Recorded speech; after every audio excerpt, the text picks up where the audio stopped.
students, hi all. Once again, a very warm welcome to all of you to Advait Education. This is me, Disha Singh, your English mentor.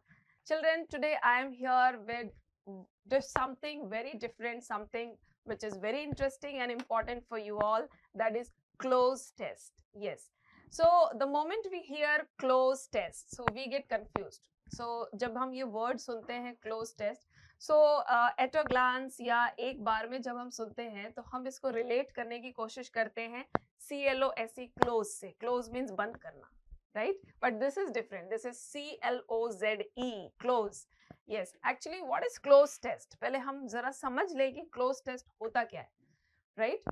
So cloze test is something which checks, जिसके through ये check किया जाता है कि student की comprehension ability क्या है. मतलब जो भी पैसेज दिया हुआ है उसको समझने की क्षमता कितनी है और किस हद तक वो सेंटेंसेस को आपस में कोरिलेट करके समझ पाता है.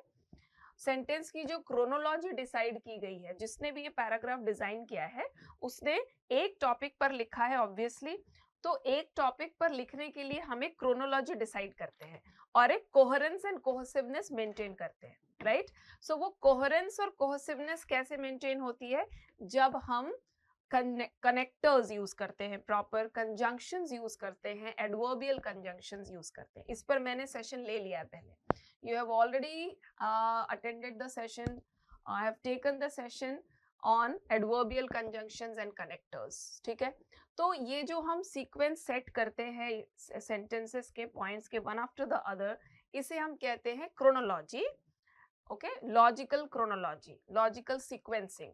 और उसके अलावा जो सेंटेंसेस में बॉन्डिंग डेवलप करने के लिए, एक सेंटेंस के बाद जो दूसरा है, दूसरे के बाद जो तीसरा है, उसके लिए हम क्या यूज करते हैं? ट्रांजिशन वर्ड्स, जैसे first, second, first of all, secondly, moreover, however, right?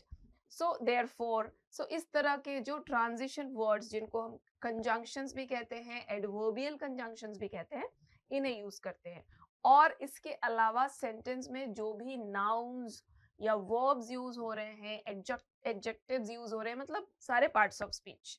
So overall ये मेरा कहने का मतलब है कि आपकी ओवरऑल नॉलेज जज होगी यहाँ पे. इन a nutshell I would say कि आपका पार्ट्स ऑफ स्पीच का नॉलेज, आपके वर्ड्स को पहचानने की एबिलिटी, कि आप वर्ड्स को कितना पहचान पाते हैं, किस सेंटेंस फ्रेमिंग को आप कितना समझ पा रहे हैं, एक सेंटेंस से जब दूसरे सेंटेंस में हम जाते हैं तो दोनों के बीच की कनेक्टिविटी और सीक्वेंसिंग को आप जान पा रहे हैं नहीं. ओवरऑल आप एक पैसेज को कितना अडेप्ट कर रहे हैं, कितना समझ रहे हैं, अपने दिमाग में कितना ले पा रहे हैं और कितना उसे करेक्ट कर पा रहे हैं अगर उसमें कुछ मिसिंग है तो, ये चेक किया जाता है. ठीक है? सो क्लोज टेस्ट में कहीं ना कहीं आपको ब्लैंक्स दिखेंगे हर सेंटेंस में, और उन ब्लैंक्स में आपको ऑप्शन दिए होंगे. हर एक ब्लैंक के लिए 4 ऑप्शंस, उसमें से आपको करेक्ट ऑप्शन फिल करना होगा. तो करेक्ट ऑप्शन आप तभी फिल कर पाएंगे जब आपके पास दोनों की अंडरस्टैंडिंग होगी. पैसेज को भी आप अच्छी तरह समझ रहे होंगे जो डिस्क्रिप्शन दिया है, और अनुमान भी लगा पा रहे होंगे कि क्या होता है एक्चुअली, मतलब एक लॉजिकल सेंस लगा पाएंगे अपना. प्लस जो वर्ड्स दिए हैं उन वर्ड्स का मीनिंग आपको पता हो, उन वर्ड्स को आप पहचान रहे हो कि ये कौन सा पार्ट ऑफ स्पीच है. तो ये सारी चीजें मिला करके आप एक पैसेज को करेक्टली कंप्लीट कर पाते हैं. ओके, सो ये होता है cloze test. So let's start the practice. This is the first one. ऐसे कम से कम 10 पैसेजेस हम करेंगे, ओके, क्लोज टेस्ट प्रैक्टिस में. सो let's start the first one. Let me read out. A seminar is generally a form of dash interaction. So सबसे पहले आ गया word seminar. सो क्या आपको पता है सेमिनार क्या होता है? अगर आपको नहीं पता तो आप पहले सेंटेंस में ही फंस गए. आपको तो यही नहीं पता कि सेमिनार क्या होता है, तो आगे उसके बारे में आप कैसे कंप्लीट कर पाएंगे, राइट? सो हमें क्या करना है? सेमिनार यूजुअली लोगों को पता होता है. आज की जनरेशन में वेबिनार, सेमिनार, पहले सेमिनार्स होते थे और जब से पैंडेमिक आया तो ये वेबिनार में चेंज हो गए, ये ऑनलाइन हो गए हैं, तो these are webinars now, right? So seminars में हमें पता है क्या होता है. ग्रुप ऑफ पीपल को इकट्ठा किया जाता है, राइट? एक रिसोर्स पर्सन होता है जो बोलता है, वो किसी एक टॉपिक पर डिस्कशन होता है, एक सोशल गैदरिंग जैसी होती है, ज्यादा से ज्यादा पार्टिसिपेंट्स को इन्वॉल्व करने की कोशिश की जाती है, राइट। और ऐसे ये जो है ये इस तरह की मीटिंग्स या इस तरह के वेबिनार्स और सेमिनार्स जो बार बार होते हैं, एक बार करके छोड़ नहीं दिया जाता। For a proper outcome, for a proper result हम इसे बार बार रिपीट करते हैं, ठीक है। एक मैंने आउटलाइन दे दिया सेमिनार्स का, okay. Now let's see, a seminar is generally a form of dash interaction. अब देखिए यहाँ पे नंबर 1 डैश है, यहाँ पर हमें फर्स्ट नंबर 1 में से 4 ऑप्शंस है, इसमें से एक वहां पे हमें लिखना है, ठीक है। सो क्या हो सकता है, एक seminar is generally a form of dash interaction. Interaction मतलब क्या होता है, इंटरेक्शन मतलब exchange of views and ideas, वार्तालाप, ठीक है। Exchange of views and ideas, अपने व्यूज एंड आइडियाज को एक्सचेंज करना, एक दूसरे से शेयर करना, उस पर डिस्कशन करना, दैट इज इंटरेक्शन। सो किस तरह का इंटरेक्शन है ये, एकेडमिक है, सोशल होता है, इनफॉर्मल होता है और आर्टिफिशियल होता है। देखिए इनफॉर्मल तो हो नहीं सकता, हम यहाँ पे एलिमिनेशन मेथड पे ज्यादा जाएंगे बिकॉज वो इजी होता है। जो चीजें नहीं हो सकती, पॉसिबिलिटी जिन चीजों की, उनको हम पहले हटाते जाएंगे, ठीक है।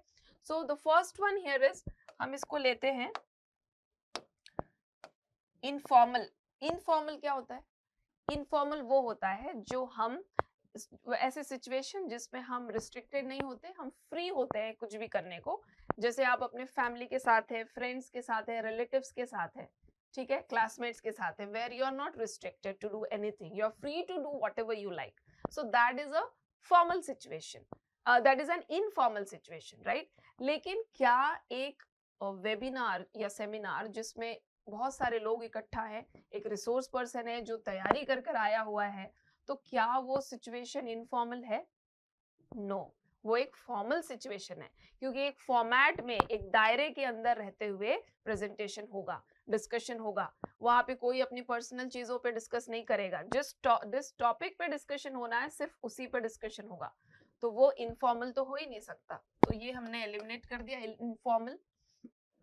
आर्टिफिशियल भी नहीं हो सकता, क्योंकि लोग वहां के ढोंग नहीं करते हैं, नथिंग इज आर्टिफिशियल देयर, एक मकसद से, एक पर्पज से लोग इकट्ठा होते हैं, राइट।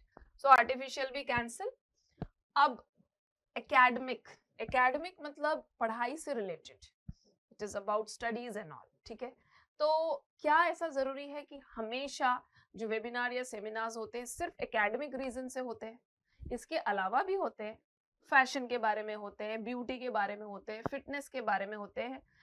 तो कई तरह के अवेयरनेस प्रोग्राम्स होते हैं जिनको वर्कशॉप और सेमिनार और वेबिनार के रूप में लिया जाता है, ठीक है। तो ये भी एलिमिनेट हो गया। कोई भी सोशल टॉपिक हो सकता है, सोसाइटी में जो लोग कर रहे हैं या हो रहा है या हो सकता है या कर सकते हैं, ऐसा कोई भी सोशल टॉपिक हो सकता है। So our correct answer is social. A seminar is generally a form of social interaction. We are all social animals. हम सोसाइटी के हिस्सा हैं, हम सारे लोग। We are we all are the parts of society. Society से बना है सोशल, समाज, ठीक है। तो किसी भी सामाजिक टॉपिक पर डिस्कशन हो सकता है।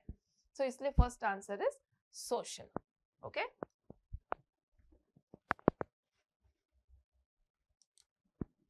All right.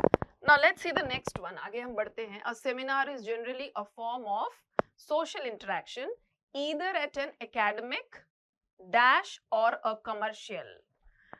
Either means या तो, okay? Either or. या तो एक academic dash और commercial और dash organizations. So पहले हम इसको लेते हैं. One by one we should go. Either at an academic dash. So वो इंटरेक्शन किन चीजों पर होता है, ठीक है। एकेडमिक इंटरमिशन, इंटरमिशन तो वो होता है जो मूवी देखते हैं हम, तो बीच में जो ब्रेक होता है, इंटरवल, उसको कहते हैं इंटरमिशन। स्क्रीन पर लिख कर आता है ना। So intermission is cancelled. Interference, interference means दखलंदाजी, ठीक है। इंटरफेरेंस मीन्स दखलंदाजी। तो अगर आप किसी और के मैटर पे दखल देंगे तो मतलब आप किसी और के मैटर पे इंटरफियर कर रहे हैं। उस interfere is the verb form, और interference is the noun form, ये उसी का नाउन फॉर्म है। तो दखल अंदाजी भी नहीं होती है सेमिनार में, ठीक है ना। तो ये भी कैंसिल हो गया हमारा।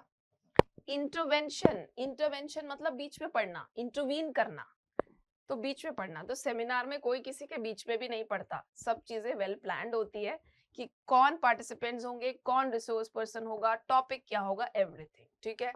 सो दिस इज अगेन कैंसिल। तो हमारे पास एक वर्ड बचता है इंस्टीट्यूशन। तो a seminar is generally a form of interaction either at an academic institution, या तो एक एकेडमिक इंस्टीट्यूशन में होता है, और अ कमर्शियल और डैश ऑर्गेनाइजेशन, या तो एक कमर्शियल ऑर्गेनाइजेशन पर, या तो एक डैश ऑर्गेनाइजेशन पे। थर्ड वाला हम देखते हैं, सेकंड में तो इट्स करेक्ट, इंस्टीट्यूशन और अ कमर्शियल और डैश ऑर्गेनाइजेशन। सो कैसे ऑर्गेनाइजेशंस होते हैं? ऑप्शंस क्या क्या है? प्रोविंशियल, प्रोवर्वेंशन, प्रोफेशनल एंड प्रोग्रेसिव। सो इसमें आपको बहुत ज्यादा दिमाग लगाने की जरूरत नहीं है, this one is so simple. सीधा आप ये देखिए, either at an academic institution और कमर्शियल। देखो तीन तरह के बिजनेस मार्केट में होता है, एकेडमिक होता है रिलेटेड टू एजुकेशन, कमर्शियल होता है, और क्या होता है? Professional. So this is quite understood कि तीन तरह के ऑर्गेनाइजेशंस होते हैं, तो बिना दिमाग लगाए हम करेक्ट कर लें प्रोफेशनल को, ठीक है। ये तीन कैटेगरीज होते हैं, ये बहुत कॉमन सेंस की बात है, ये सबको पता होता है, clear. So the correct answer would be professional. Now आगे बढ़ते हैं। It has the function of dash small groups. It has the function, अब उसके फंक्शन की बात हो रही है। तो ये जो सेमिनार्स है, इनका फंक्शन क्या होता है, इनका काम क्या होता है? What is written? It has the function of dash small groups for dash meetings. Dash small groups for dash meetings. Dash small groups means छोटे छोटे ग्रुप्स को एक साथ करना। इनका काम क्या होता है? इनका पर्पस ये होता है कि छोटे छोटे ग्रुप्स को मिलाकर उन्हें एक बड़ा ग्रुप बनाना, और किसी भी बिजनेस को या किसी भी एंडीवर को, मतलब जो भी आगे बढ़ने का एक what I should say, endeavour मतलब आगे बढ़ने का एक जो रास्ता है या कोई एक गोल है, उसको बड़े रूप में अचीव करना।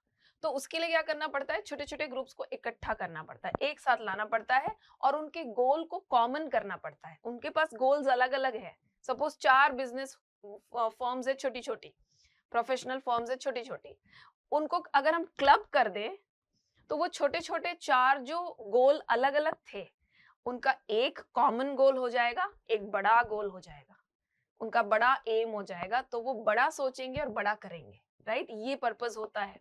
सो अब हम ढूंढते हैं इसका आंसर क्या होगा। It has the function of dash small groups. क्या करते हैं? Bringing out, bringing together, bringing among, bringing of. So bringing together, मैंने क्या बोला? एक साथ लाना। सो the correct answer is bringing together, बाकी तीनों कैंसिल, ठीक है। सो ब्रिंगिंग टुगेदर, सो उनका पर्पस है कि छोटे छोटे ग्रुप्स को इकट्ठा करना। फिर आगे देखिए, it has the function of bringing small groups for dash meetings. कैसे मीटिंग्स के लिए? फोकसिंग ईच टाइम, ये देखिए ये ध्यान देने वाली बात है। Focusing each time, focusing each time means हर बार फोकस करना। हर बार मीन्स इसका क्या मतलब है? हर बार कहने का मतलब ऐसी मीटिंग्स बार बार होती हैं, ऐसे सेमिनार्स बार बार होते हैं, इसको हम कहते हैं रिपीट होना। और रिपीट होने के लिए एक वर्ड है, आगे हम करेंगे। देखिए अभी पहले यहां देखिए, 4 small groups for dash meetings. Okay. For okay, repeating कैसी मीटिंग्स? जब each टाइम लिख दिया ऊपर, तो कैसी मीटिंग्स होंगी? Repeating, reforming, reverting. रिवर्ट मतलब वापस जवाब देना, पलट कर। आपने किसी को मेल किया, तो जब उसका रिप्लाई आया मतलब रिवर्ट आया, ठीक है, उधर से रिवर्ट आया, ये होता है रिवर्ट। तो यहाँ तो रिवर्ट नहीं होगा, रिवर्ट नहीं हो सकता, क्योंकि इट इज वन वे, ठीक है। सेमिनार्स में वन वे होता है, रिसोर्स पर्सन ही बोलता है, बाकी सारे सुनते हैं, ठीक है। फिर रिफॉर्म भी नहीं होगा, और रिपीट, किसी चीज को रिपीट करना मतलब एक चीज जब सही तरीके से नहीं हो पा रही है, तो उसको बार बार करना, उसे हम कहते हैं रिपीट, रिपीट इट। जैसे बच्चे को आंसर याद नहीं हो रहा है, तो हम उसे बोलते हैं रिपीट 5 टाइम्स, मतलब 5 टाइम्स उसी को पढ़ो, सेम चीज रिपीट करो 5 बार तो आपको याद हो जाएगा। ये होता है रिपीट। रिकरिंग मीन्स बार बार होना, मतलब एक बार प्रोसेस हो गया, फिर से आगे का प्रोसेस, फिर आगे का process with the same topic, ठीक है। तो ये यहाँ पे recurring is the correct option, repeating would be wrong. इस कॉन्टेक्स्ट में रिकरिंग करेक्ट ऑप्शन होगा। रिकरिंग सेमिनार्स मतलब ऐसे सेमिनार्स बार बार कंडक्ट होते हैं, right. Okay, now the next one, next देखिए, हमने यहां तक पहुंच गए थे। Small groups for recurring meetings, focusing each time on some dash subject, focusing each time on some dash subject. हर बार फोकस किस पे है? Each time on dash subject. क्या हो सकता है? Particular subject, partial subject, previous subject, prevented subject. Partial means partial, half, partial means half, तो हाफ सब्जेक्ट तो हो नहीं सकता। देन प्रिवेंटेड, प्रिवेंटेड मतलब बचाव वाला, प्रिवेंशन यानी बचाव, प्रिवेंटेड मतलब बचाया, तो ये भी पॉसिबल नहीं है। प्रीवियस मतलब पहले वाला। अगर हर बार पुराने प्रीवियस टॉपिक पर ही सेमिनार्स होते रहेंगे मतलब देयर इज नो प्रोग्रेस, मतलब प्रोग्रेस नहीं हो रहा है, चीजें आगे नहीं बढ़ रही है, बार बार उसी टॉपिक पे सेमिनार्स हो रहे हैं, ठीक है, तो प्रीवियस भी नहीं होगा। बट पर्टिकुलर टॉपिक्स, तो हर बार एक पर्टिकुलर टॉपिक डिसाइड किया जाता है, उस पर सेमिनार होता है। सो the correct option here goes is particular. तो यहाँ पे करेक्ट ऑप्शन होगा पर्टिकुलर, बाकी तीनों हो जाएंगे रॉन्ग। अंडरस्टूड? मजा आ रहा है? Okay, now let's do the next one. अब हम देखते हैं नेक्स्ट क्या है। We have reached 7. So on some particular subject which everyone present is dash to participate. एक पर्टिकुलर सब्जेक्ट होता है, ये तो हमने डिसाइड कर लिया। विच एवरीवन प्रेजेंट, जिसमें हर कोई जो प्रेजेंट है वहां उपस्थित है उसको डैश किया जाता है पार्टिसिपेट करने के लिए। सो उन इंडिविजुअल्स को डैश किया जाता है पार्टिसिपेट करने के लिए। क्या किया जाता होगा? 7th number, no, let's see the options. Interested, enlarged, endured. देखिए एंड्योर्ड का मीनिंग क्या है? एंड्योर्ड का मीनिंग है सफर्ड, सफर करना, किसी चीज को झेलना, सफर करना, तो ये तो हो नहीं सकता एंड्योर्ड। एनलार्ज मतलब किसी चीज को बड़ा कर देना, तो किसी एक इंडिविजुअल को पार्टिसिपेट करने के लिए एनलार्ज इज नो वेज, तो ये भी पॉसिबल नहीं है। एंट्रस्टेड, ट्रस्ट की भी बात यहाँ नहीं आ सकती, ठीक है। तो हम क्या कर सकते हैं, किसी एक सब्जेक्ट पर जब सेमिनार्स होने वाले हैं तो हम जो लोग उपस्थित हैं उनको क्या कर सकते हैं? We can encourage them to participate, ठीक है, उन्हें हम एनकरेज कर सकते हैं। So the correct option is encouraged. ये तीनों ऑप्शंस हो गए रॉन्ग, ठीक है। एनकरेज्ड टू पार्टिसिपेट, उनको पार्टिसिपेट करने के लिए हम एनकरेज कर सकते हैं। क्लियर? सो हम पहुंच गए यहां। So which everyone present is encouraged to participate, ठीक है, जो भी वहां उपस्थित है वो उसे एनकरेज किया जाता है टू पार्टिसिपेट। पार्टिसिपेट मतलब आपको सबको पता होगा, किसी चीज पे भाग लेना, किसी चीज में भाग लेना is participate. Now next is this is often dash through N ongoing dialogue with a seminar. This is often dash through an ongoing dialogue. This is often dash मतलब often मतलब हिंदी में often को जब हम कोई चीज कम गैप में repeat करते हैं, right. I often go to temple मतलब मैं बीच बीच में टेम्पल जाती रहती हूँ, बहुत लंबा गैप नहीं करती हूँ, इसका मतलब ये है, तो वही ऑफन है। This is often dash through an ongoing dialogue. एक ऑनगोइंग डायलॉग से ये डैश होता है, हर बार ऑनगोइंग डायलॉग से ये डैश होता है। क्या हो सकता है? ऑप्शंस देखते हैं। ऑनगोइंग डायलॉग से accomplished, accomplished मतलब खत्म हो जाना, कंप्लीट हो जाना, ठीक है, कोई भी चीज का कंप्लीशन को हम accomplished कहते हैं। acknowledged मतलब शुरुआत करना किसी चीज की, ठीक है। देन एक्वेंटेड, एक्वेंटेड मीन्स जान पहचान रखना, किसी चीज से जान पहचान होना, दैट इज एक्वेंटेड, ठीक है। एक्वायर्ड मतलब हासिल करना, ठीक है। अब आप खुद सोचिए कि क्या होगा, सेम डायलॉग से हर बार सेमिनार खत्म किया जाता है, या जान पहचान इज नॉट पॉसिबल, एक्वायर्ड प्राप्त करना वो भी पॉसिबल नहीं है, तो क्या हो सकता है, एक्नॉलेज्ड, मतलब जो रिसोर्स पर्सन है वो सेम डायलॉग से हर बार एक्नॉलेज करता है, ठीक है। जब कोई भी रिसोर्स पर्सन या आप किसी भी तरह का प्रेजेंटेशन देते हैं तो आप एक्नॉलेज करते हैं कि yes this is the topic and this is the reason, ये पर्पस है आज हमारे यहाँ इकट्ठे होने का, सबको पता होता है, फिर भी जो भी होस्ट है या जो रिसोर्स पर्सन है वो उस चीज को फिर से एक्नॉलेज करता है सबके सामने कि यस आपको यहाँ जिस पर्पस से बुलाया गया था हम उसी टॉपिक पे बात करने वाले हैं, या उसी पे हमारा सेमिनार और डिस्कशन चलेगा, ये एक्नॉलेज करना पड़ता है, ठीक है, in the beginning.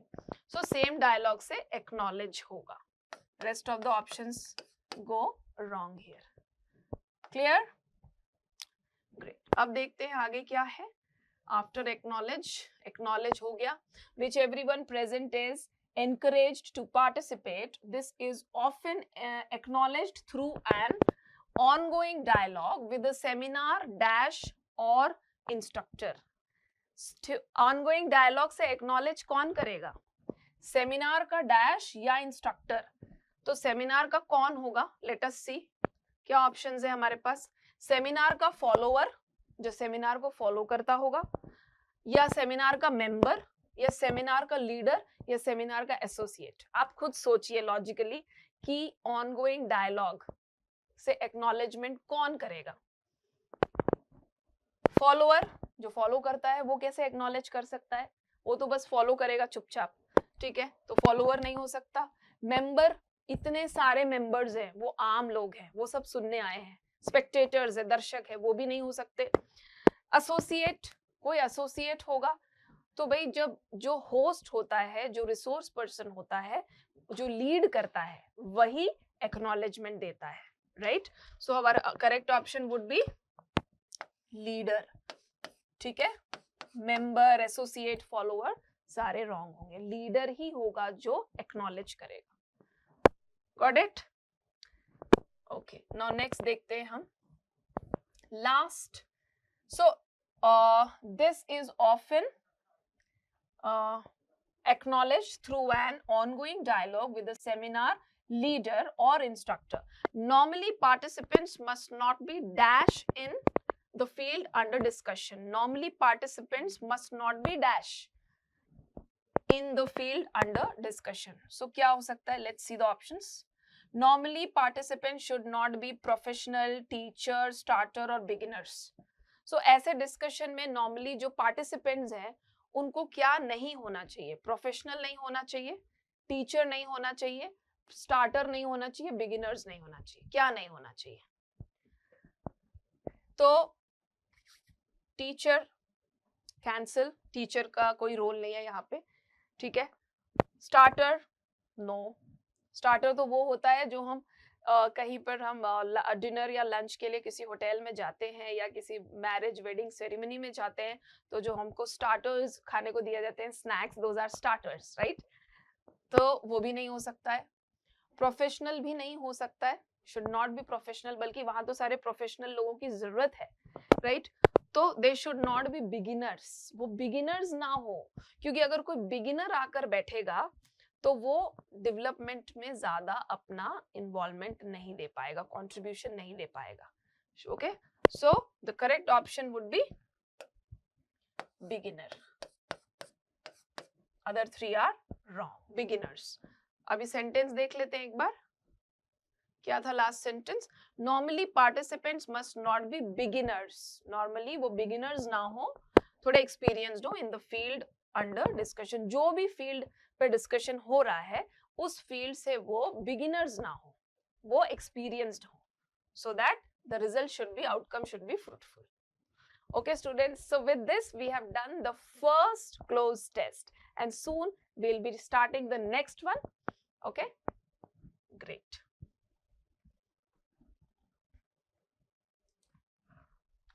All right, students, so I'm here with the second cloze test practice. Okay, after doing the first one, which was really interesting about seminars, so अब हम start करते हैं second one. Let's read out first. It was a sudden decision. 3 of us all dash in the hostel. It should be hostel. ये थोड़ा सा there is a typing error. Okay.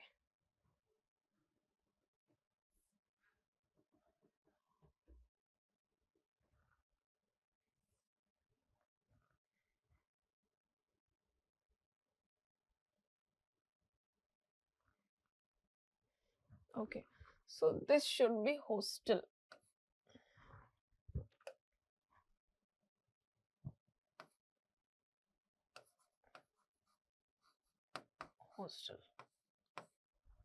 Okay, so it was a sudden decision. 3 of us all dash in the hostel decided to travel by train to dash and witness the Republic Day parade.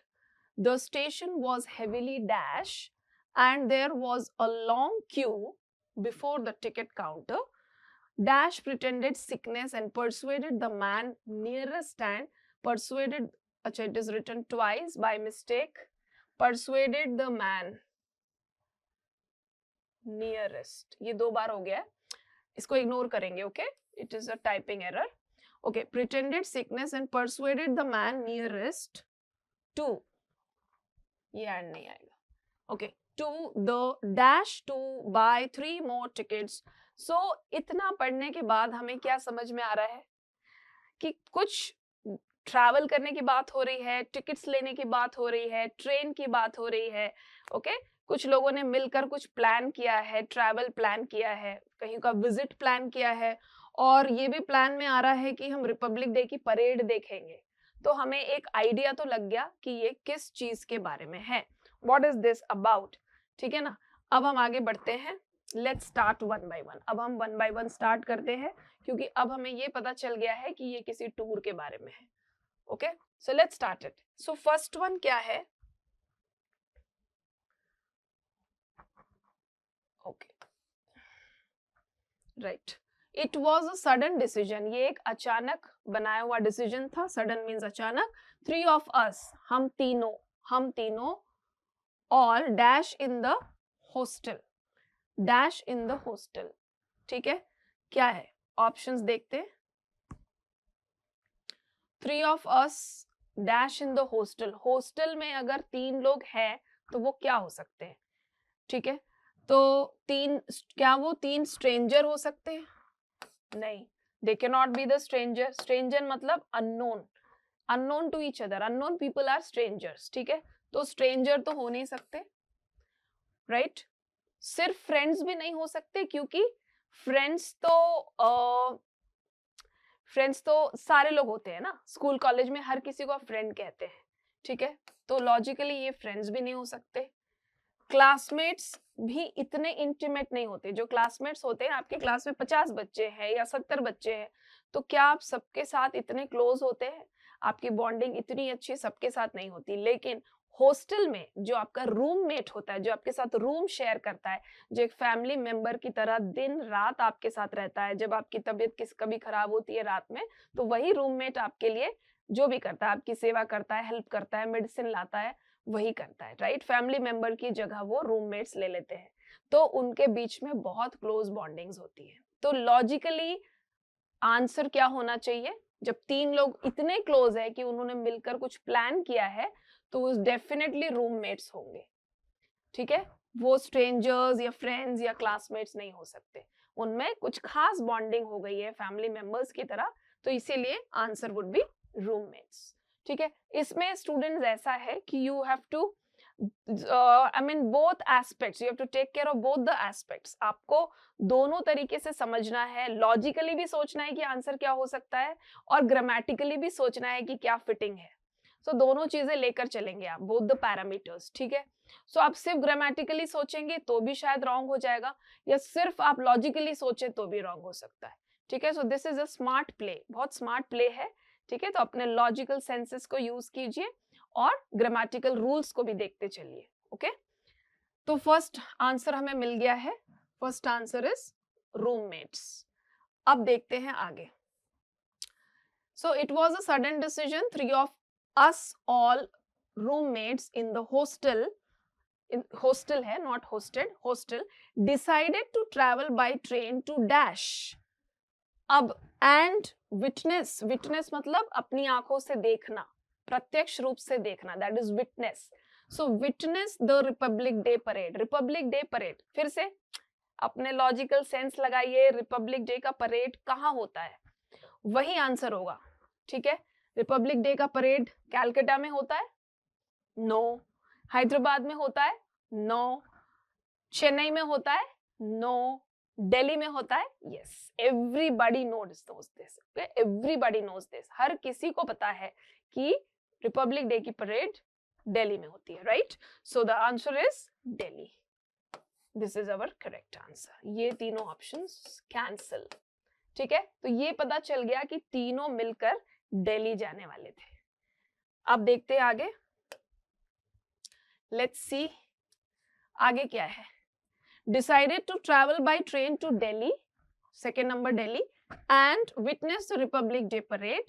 The station was heavily dash and there was a long queue. Queue मतलब, what is the meaning of queue? Queue मतलब line, जो line लगती है लोगों की किसी भी चीज के लिए, टिकट्स लेने के लिए या फिर राशन लेने के लिए, उसे हम कहते हैं क्यू, QUEUE। उसे लाइन नहीं कहते, उसे क्यू कहते हैं। ठीक है, so the station was heavily dash, तो स्टेशन बहुत ज्यादा क्या होगा? स्टेशन बहुत ज्यादा गार्डेड होगा, मतलब बहुत सेफ्टी वहां पे ली गई होगी, या बहुत ज्यादा क्राउडेड होगा, बहुत ज्यादा भीड़ होगी, फिल्ड भरा हुआ। अब स्टेशन कोई ग्लास तो है नहीं कि जैसे पानी भरा हुआ ग्लास में होता है, वैसे ही स्टेशन में भी भीड़ भरी हुई थी। सो that is wrong. So field term तो यूज नहीं हो सकता anyways, right? And thronged is altogether a different word. Throng is no way connected to this. ठीक है, so हमारे पास क्या ऑप्शन बचता है? Crowded. The station was heavily, so the station was heavily crowded. Yes.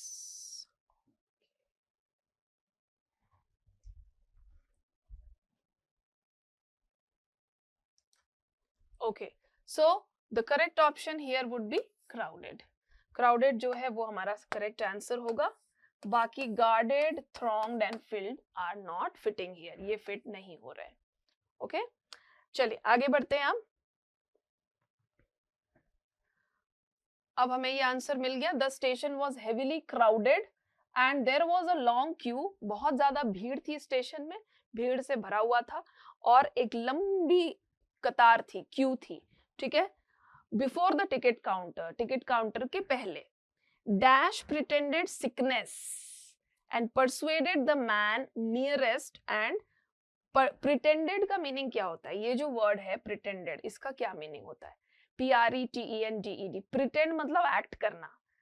ठीक है, जैसा नहीं है वैसा दिखाना, जो नहीं है वो शो करना। सो डैश प्रिटेंडेड, उन तीन में से किसी एक ने ऐसा प्रिटेंड किया, ऐसा जताया कि वो बीमार है।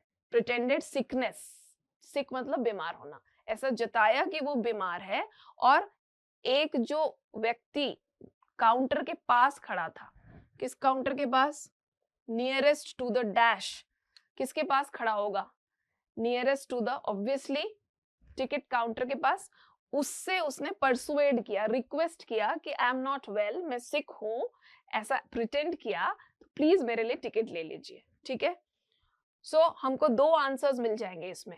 डैश प्रिटेंडेड, किसने प्रिटेंड किया, और वो जिससे उसने बोला टिकट के लिए, वो कहाँ खड़ा हुआ था? Persuaded the man nearest to the dash. तो हम फोर्थ और फिफ्थ ऑप्शंस ढूंढते हैं। चलिए, सो फोर्थ क्या हो रहा है? Who pretended? She pretended, they pretended, you pretended? No. यहाँ पे ये सब इमेजिनरी हो रहे हैं। she, they, हमें कुछ पता नहीं है, राइट? लेकिन जो प्रॉपर नाउन एक दिया हुआ है Hari, so we will pick up that, हम हरी लेंगे क्योंकि तीन में से अगर एक का नाम, एक को स्पेसिफाई किया गया है तो डेफिनेटली वो प्रॉपर नाउन होगा, ठीक है, एग्जैक्ट नेम होगा। वी विल नॉट टेक मतलब डाउटफुल थिंग्स, डाउटफुल सब्जेक्ट्स यहाँ हम नहीं ले सकते। तो हरी प्रिटेंडेड, हरी ने प्रिटेंड किया, मतलब तीन में से एक व्यक्ति हरी था जिन्होंने प्लान किया था। क्या प्रिटेंड किया कि वो सिख है और दूसरे को रिक्वेस्ट किया, persuaded a man who is standing dash to the near to the dash, near to the dash, near to the ticket dash, ticket का क्या, ticket door, ticket window, ticket enhance, enhance मतलब तो बढ़ाना होता है, enhance is a verb, enhance मतलब बढ़ाना, ठीक है, और इंप्रूव करना। डोर भी नहीं है, विंडो भी पॉसिबल नहीं है, एनहांस भी नहीं है, टिकट काउंटर, ठीक है, सो टिकट काउंटर। सो हमें दो आंसर्स मिल गए, फोर्थ एंड फिफ्थ। चलो आगे बढ़ा जाए। सो अब हमारा है sixth one.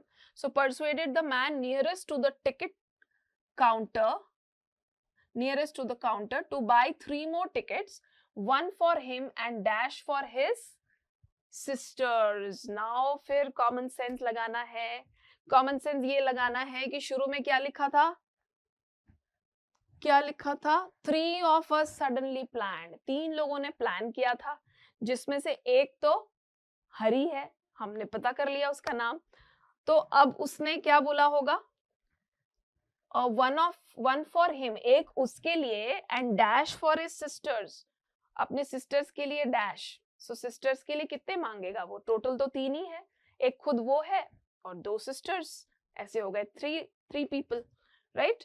So one for him and dash for his sisters, so यहां पर आएगा option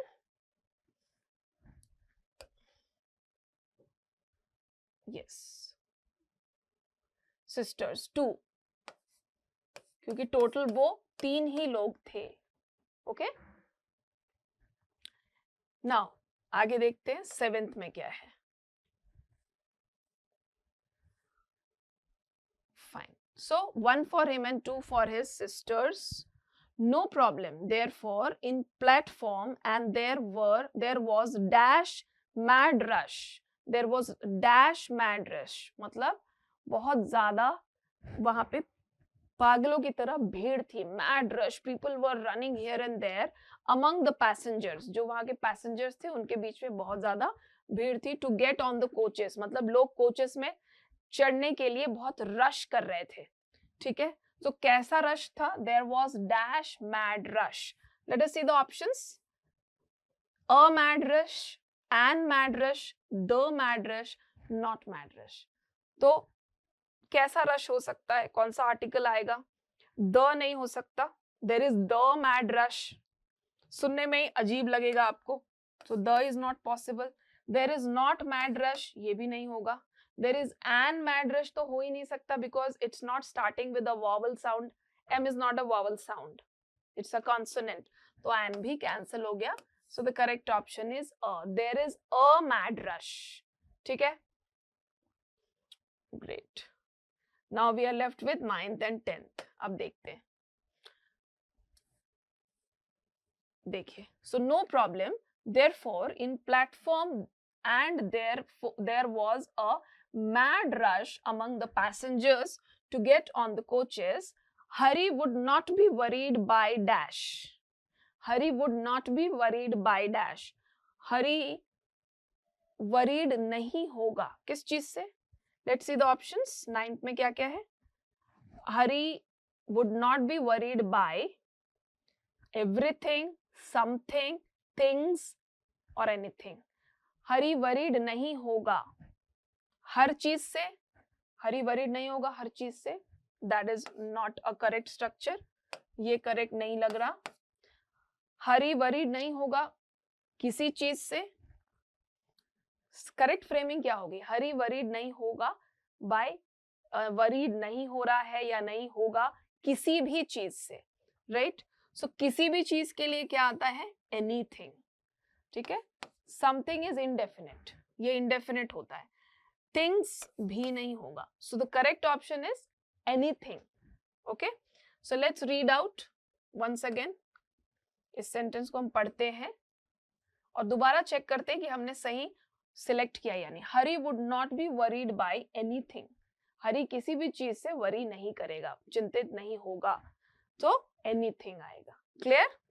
he asked dash to jump over, क्योंकि भीड़ बहुत थी तो उसने क्या किया, ही आस्क्ड डैश, वो डैश को बोला उसने कि jump over the coaches, coaches के ऊपर जंप करो, to get, yes, jump over the bumper between two coaches to get on to the other side. So दोनों कोचेस के बीच में जो बम्पर है उसमें से जंप करो। किसको बोला उसने, किससे कहा होगा, देम, अस, वी और दे, उसने उनसे कहा या उन्हें कहा।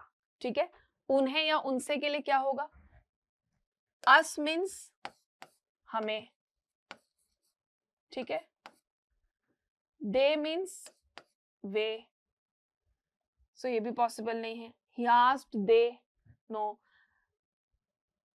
वी भी पॉसिबल नहीं है। ही आस्क्ड देम, उसने उनसे कहा। ठीक है, सो हमको यहाँ ऑब्जेक्टिव फॉर्म यूज करना पड़ेगा दे का, तो correct answer is them. He asked them, so Hari ने उनसे कहा कि जंप करो। ठीक है, so ultimately we got the 10th answer also, it is them. Fine, so एक बार हम रीड कर लेते हैं, let's read out.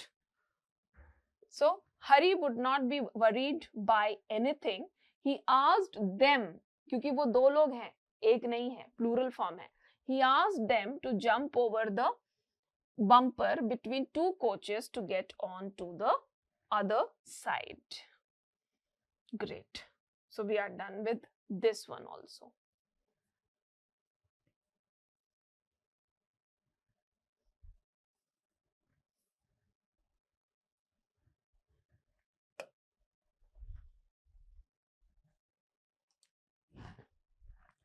After this, I'm here with the third cloze test practice.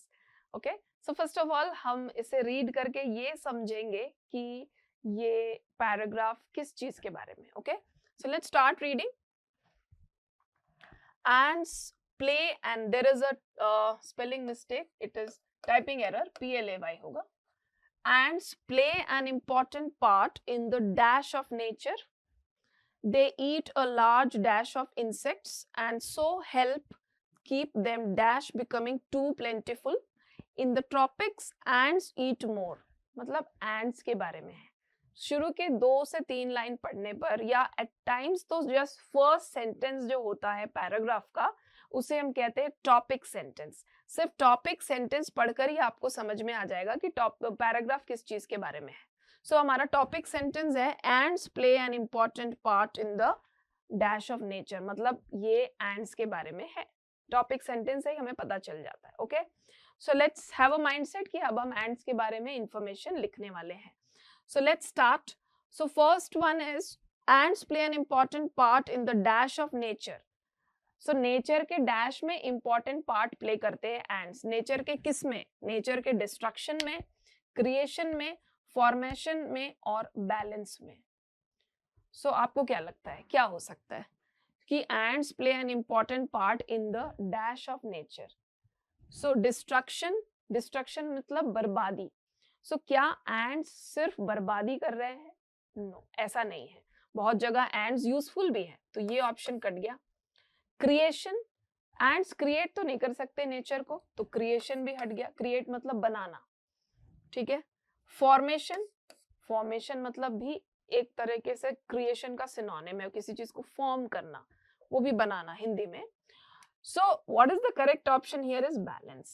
So ants play an important part in the balance of nature. ये nature के balance में help करते हैं। कैसे? हम आगे देखेंगे कैसे। इस पैराग्राफ में ये लिखा हुआ है कि कैसे एंड्स नेचर के एक बैलेंस को बनाने में हेल्प करते हैं। ठीक है, so we got the first option.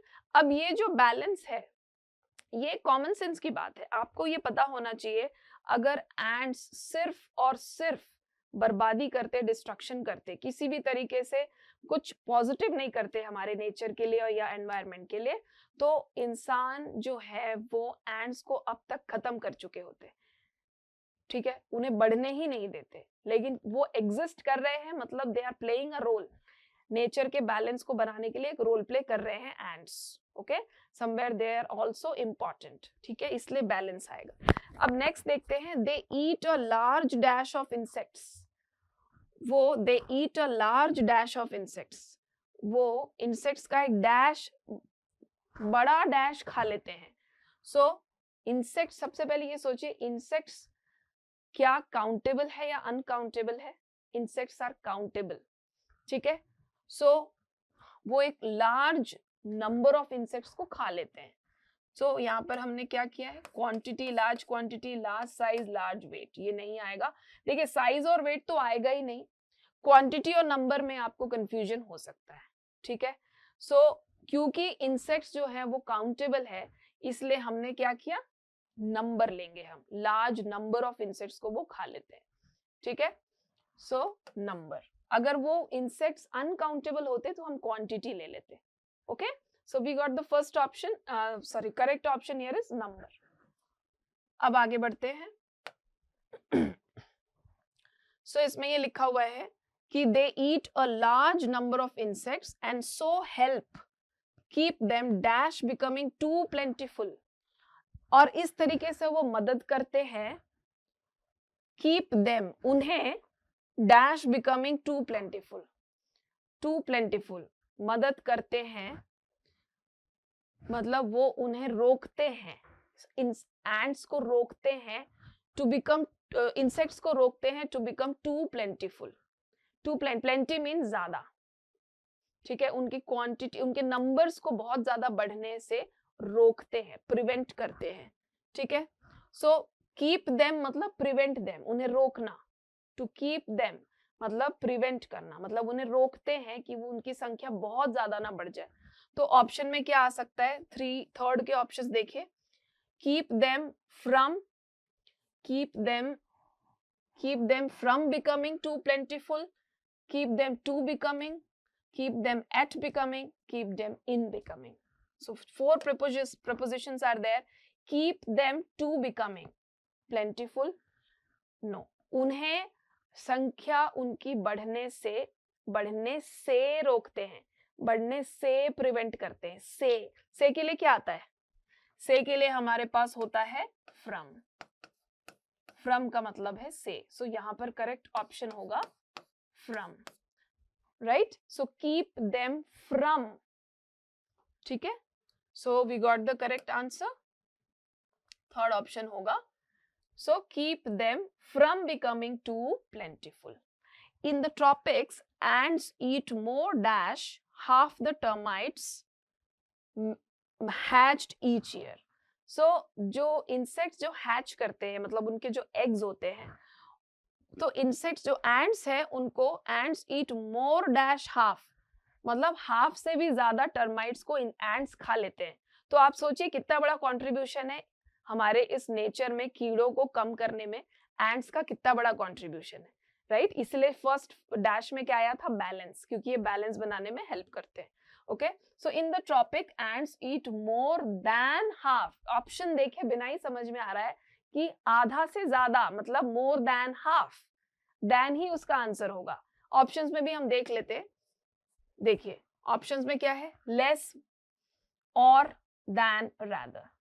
So it's quite clear कि इसमें than is the correct answer, ये तीनों कैंसिल है। बिना ऑप्शन को देखे हम यहाँ पे कोई भी रीड आउट करके ही बता सकता था कि यहाँ पे देन आएगा, मोर देन हाफ टर्माइट्स, आधे से ज्यादा, ठीक है। So we got the fourth answer also. चलिए अभी फिफ्थ देखते हैं, let's read out. So in the tropics, ants eat more than half the termites hatched each year. Ants in dash are an important dash. Ants in dash, क्या है options? Ants in environment, ants in trees, ants in nature, ants in ground. So अब आपको ये बताना है कि ants जो है, आगे भी पढ़ लेते हैं हम, तो हम सही आंसर ले पाएंगे। Ants in dash are an important, ants कहां पर इंपॉर्टेंट है, एनवायरमेंट में, ट्रीज में, ग्राउंड में या नेचर में। आगे पढ़े, dash source for birds, source है बर्ड्स के लिए, सो बर्ड्स की बात हो रही है, बर्ड्स के लिए वो हम क्या कह सकते हैं कि एंड्स कैसे इंपॉर्टेंट होंगे। तो देखते हैं, सबसे पहले हम सिक्स्थ वाला कर लेते हैं, इसके पहले फिफ्थ में थोड़ा सा अभी डिलीमा है, कंफ्यूजन है कि कौन सा ऑप्शन आएगा, एनवायरनमेंट आएगा, नेचर आएगा या ट्रीज आएगा, क्योंकि बर्ड्स ट्रीज में आके बैठती हैं। तो पहले हम क्या कर लेंगे, हम सिक्स्थ वाला कर लेते हैं। सो सिक्स्थ ऑप्शन में क्या है कि ants in dash are an important dash source for birds. काहे के सोर्स है, किस चीज के सोर्स है एंड्स जो है बर्ड्स के लिए? Energy source, land source, treasure source और फूड सोर्स। ऑब्वियसली ये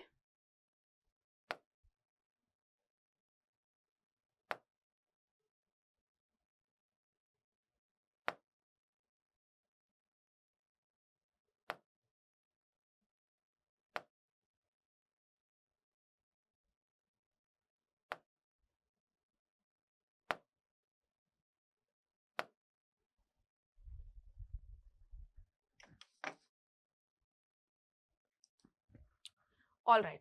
सो क्या सोर्स हो सकते हैं? जो इंसेक्ट्स है और जो एंड्स है वो बर्ड्स के फूड सोर्स हो सकते हैं, एनर्जी सोर्स हो सकते हैं, ट्रेजर और लैंड, ये आपको समझना है। सो इसमें हमने कॉमन सेंस अगर हम लगाएंगे तो हमें पता चल जाएगा कि ट्रेजर सोर्स तो हो नहीं सकते, राइट, लैंड सोर्स भी नहीं हो सकते, एनर्जी सोर्स भी नहीं हो सकते, फूड सोर्स हो सकते हैं, right. So we got the option food source. तो अब फूड हो गया, तो जो एंड्स है वो बर्ड्स के फूड सोर्स है। तो एंड्स कहाँ पर होंगे? एनवायरनमेंट में होंगे, ट्रीज में होंगे, नेचर में होंगे या ग्राउंड में होंगे? कहीं पर भी हो सकते हैं। सो इसमें सबसे बड़ा प्लेटफॉर्म कौन सा हो सकता है एंड्स के लिए? अगर हम ट्रीज को बोलेंगे तो कन्फाइंड होंगे, ऐसा तो है नहीं कि ट्रीज सिर्फ एंड्स सिर्फ ट्रीज में है या सिर्फ ग्राउंड्स में है, ऐसा भी नहीं है, या सिर्फ एनवायरनमेंट में, नो, एक्चुअली वो नेचर में है, ठीक है। सो यहाँ पे करेक्ट ऑप्शन आएगा नेचर। तो हमारा आंसर है fifth one is nature and sixth one is food. अब हम एक बार रीड करते हैं टू इंश्योर, कंफर्म करेंगे कि हमने सही आंसर लिया या नहीं। Ants in nature are an important food source for birds, हो गया करेक्ट, राइट। अब देखते हैं, frogs, lizards and many other animals also feed dash ants. मतलब फ्रॉग्स, लिजर्ड्स और बहुत से दूसरे और एनिमल्स, कई तरह के, वो फीड करते हैं एंड्स पे, मतलब वो एंड्स खाते हैं, ठीक है ना। तो क्या आएगा? Many other animals also feed dash ants. Options are over, up, for, on. So क्या आएगा? They all other animals also feed on ants, ants पे फीड करते हैं, एंड्स को अपना भोजन बनाते हैं, ऑन एंड्स आएगा, ठीक है। सॉरी ये तीनों ऑप्शंस कट जाएंगे, feed on ends, that is the correct preposition. अब नेक्स्ट वन देखते हैं हम, eighth one, yes. So many other animals also feed on ends, ants are dash helpful and harmful to farmers, ants are dash helpful and harmful to farmers, दोनों बोला जा रहा है, helpful and harmful। तो क्या ऑप्शन आएगा? बहुत easy है, ऑप्शन क्या आएगा?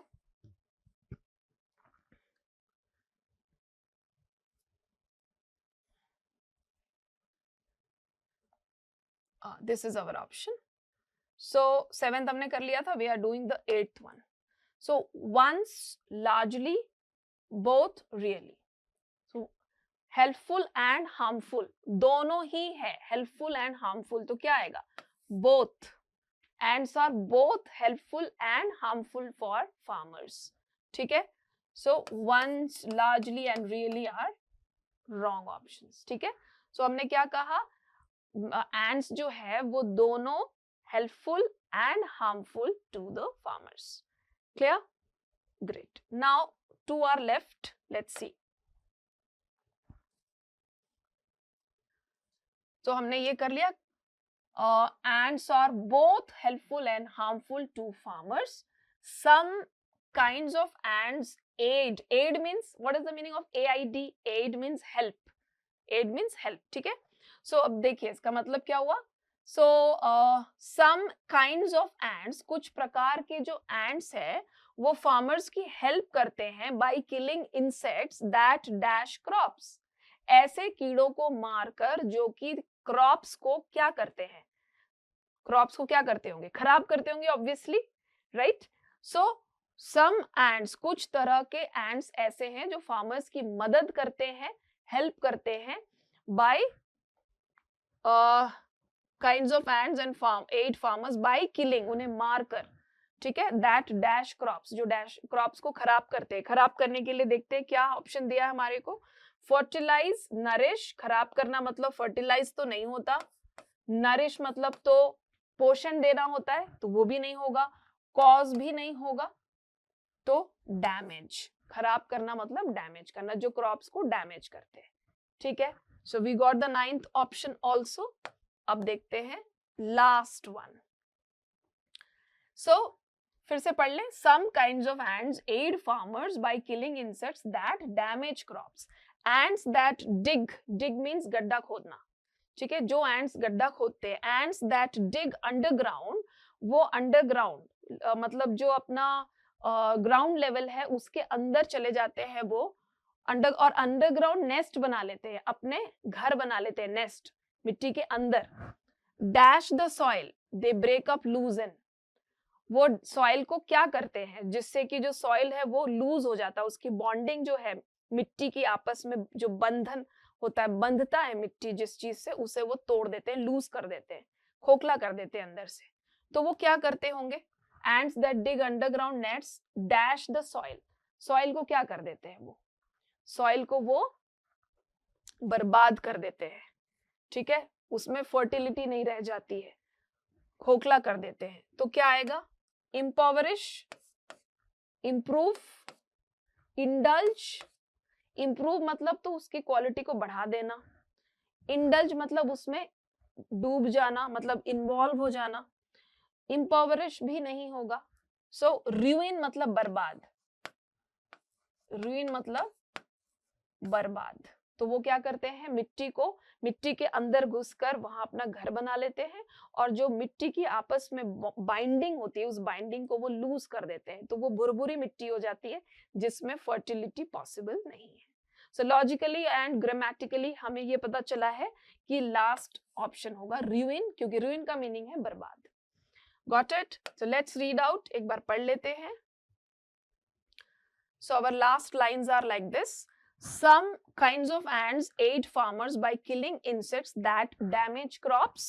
Ants that dig underground nests ruin, R-U-I-N, ruin the soil. They break up, loosen.